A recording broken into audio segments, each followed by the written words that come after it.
어느 날 한 율법사가 예수님께 물었습니다. 선생님이여, 율법 중에 어느 계명이 크니까? 성경에 나타난 모든 계명, 주님께서 가르치신 모든 교훈들 가운데 어느 것이 가장 크고 귀중한 것인가를 물은 것입니다. 예수님께서는 분명하고 확실하게 말씀하셨습니다. 내 마음을 다하고 목숨을 다하고 뜻을 다하여 주 너의 하나님을 사랑하라 하셨으니 이것이 크고 첫째 되는 계명이요, 둘째는 그와 같으니 내 이웃을 내 몸과 같이 사랑하라 하셨으니 이 두 계명이 온 율법과 선지자의 강령이라, 이렇게 말씀하십니다. 한마디로 사랑이 가장 큰 계명이라는 말씀입니다. 이 말씀이 오늘 우리들에게 주시는 이 본문의 말씀을 아주 잘 대변해주는 그러한 말씀입니다. 우리는 그리스도의 사랑에 빚진 자들입니다. 사랑에 빚진 자들에게 삶을 온전히 주님께 드리는 삶이 되어야 할 것입니다. 사랑은 기독교의 핵심이기 때문에 기독교를 사랑의 종교라고 그렇게 말합니다. 그러므로 사랑이 없는 교회나 사랑이 없는 성도는 그리스도의 몸과 그리스도의 지체가 될 수가 없습니다. 사랑은 믿음과 소망을 통해 얻어지는 신앙생활의 열매입니다. 사랑한다는 말은 누구나 할 수 있지만 사랑하는 마음을 주는 것은 아무나 할 수가 없습니다. 사랑한다는 것은 나의 유익보다는 상대방의 유익, 상대방을 배려하는 그러한 삶을 말합니다. 사랑이라는 마음을 주는 것은 그 사람의 마음과 그 사람의 아픔과 그 사람의 어둠까지도 껴안을 수 있는 그러한 넉넉함을 간직했을 때에만 가능할 것입니다. 사랑한다는 것은 모든 것을 배려하고 모든 것을 베풀고 나서도 혹시나 그 어떤 부분이 부족했던 것이 없었는가를 걱정하며 염려하며 돌이켜보는 그러한 모습일 것입니다.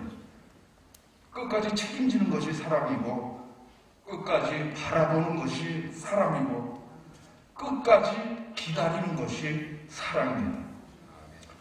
사랑은 첫눈에 이루어지는 것이 절대 아닙니다. 마지막 순간에, 끝순간에 이루어지는 것이 사랑입니다.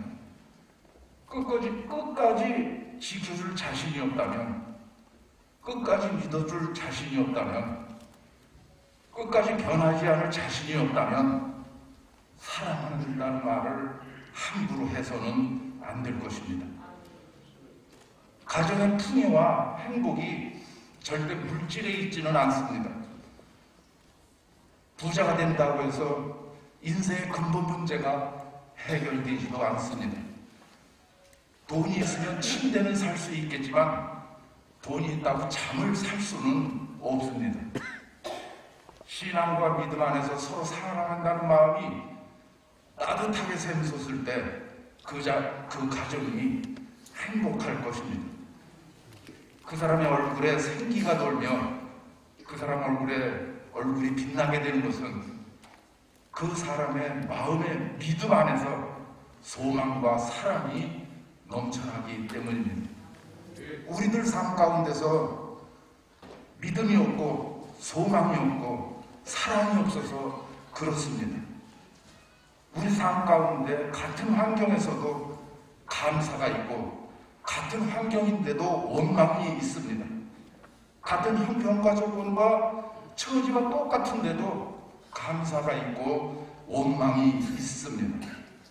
삶 가운데 믿음이 없고 소망이 없고 사랑이 없으면 원망을 하게 될 것입니다. 우리가 사랑 안에서 감사한 마음 하나만 더 있으면 무한한 행복과 풍요를 누릴 수 있습니다. 삶 속에서 감사한 마음을 갖는다는 것이 얼마나 중요한지 모릅니다. 우리는 어떠한 형편과 조건과 처지에 있을지라도 범사에 감사하는 삶을 살아가야 할 것입니다. 지금은 모두가 수돗물을 사용하지만 제가 어릴 적 예전에는 물을 기를 때 펌프를 많이 사용했습니다. 그런데 한참 사용하지 않은 펌프는 아무리 펌프질을 해도 물이 올라오지를 않습니다. 펌프질을 해봤자 뻑뻑뻑 소리만 나고 물이 올라오지 않습니다. 그것은 땅속에 물이 없기 때문이 아닙니다. 펌프 자체에 물이 말라있기 때문입니다. 그래서 펌프에 물 한 바가지만 부으면 물이 콜콜콜 올라옵니다. 사랑과 은혜와 감사의 물 한 바가지를 우리 심령에 부을 때 감사의 샘물이 솟아오르고 행복의 샘물이 솟아오르는 줄을 믿으시기 바랍니다. 그 사랑의 물 한 바가지로 인해서 우리들 가정에 하나님의 축복의 통로가 열리고 우리 교회에 축복의 통로가 열리게 됩니다. 하나님의 축복이 나에게 없는 것이 아니라, 나에게 막혀진 것이 아니라 바로 이 물 한 바가지, 이것이 우리들에게 절실히 요구되는 사항입니다. 우리들 가정에 아직도 주의 이름을 부르지 못하는 가족들이 있습니다. 그들 펌프에 물이 말라 있어서 그들에게서 나는 소리는 뻑뻑뻑 하는 소리밖에 나지를 않습니다. 행복의 샘물이, 축복의 샘물이 나올 수가 없는 것입니다.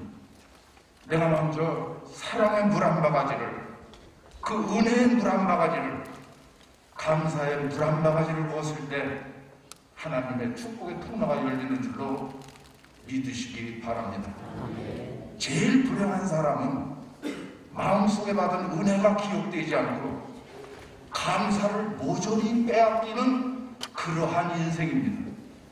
사탄이 우리들 마음속에 있는 그 감사한 은혜와 사랑과 감사를 몽땅 빼앗아 가버리기 때문입니다.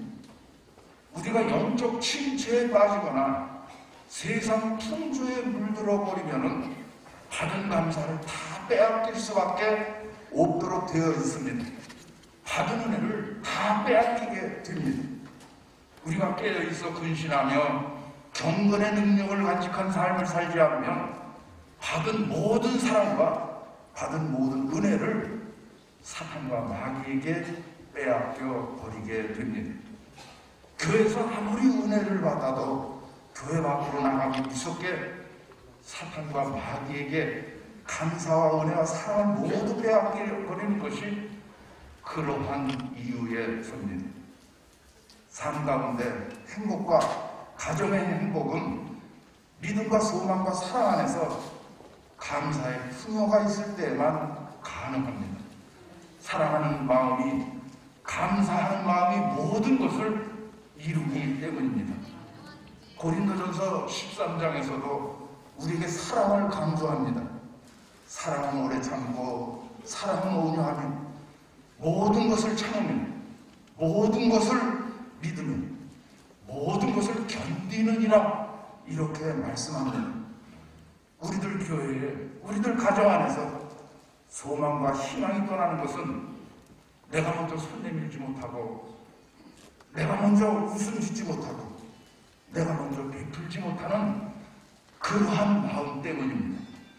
그런 마음을 저와 여러분들이 떨쳐버려야 합니다.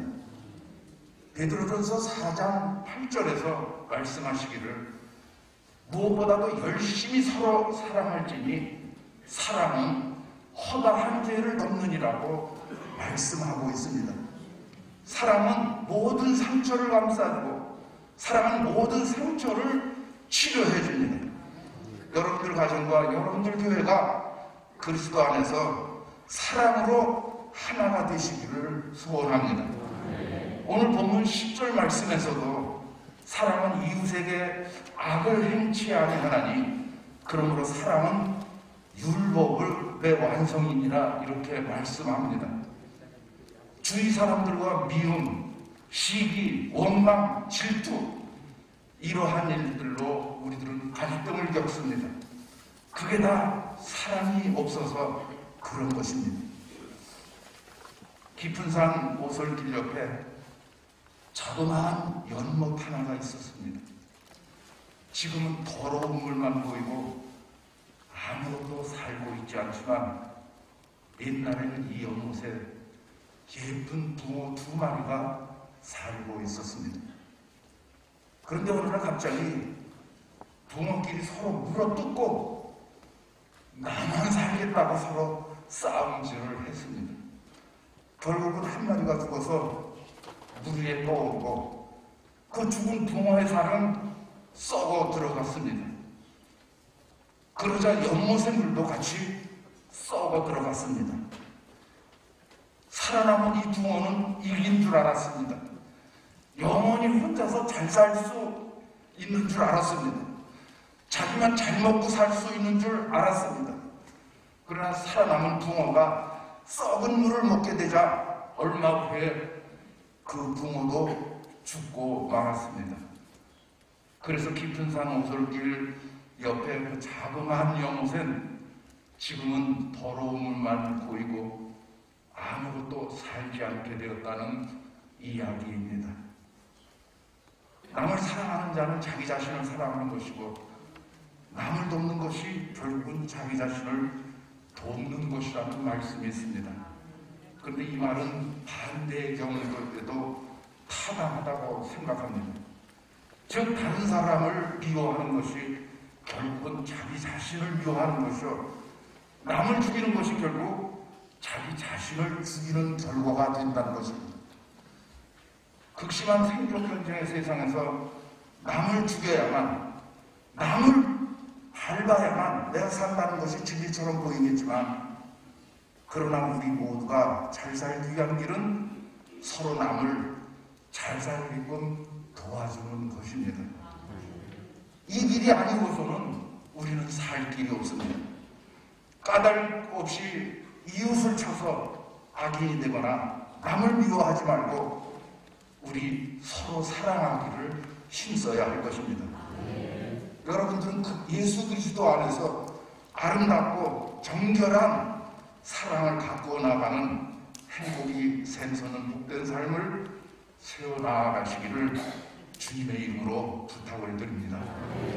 오늘 이 자리에 참석하신 여러분들 모두 마음에 사랑의 물 한 바가지를, 은혜의 물 한 바가지를, 감사의 물 한 바가지를 부으시는 즐겁고 복된 날이 되기를 예수 그리스도의 이름으로 소원합니다.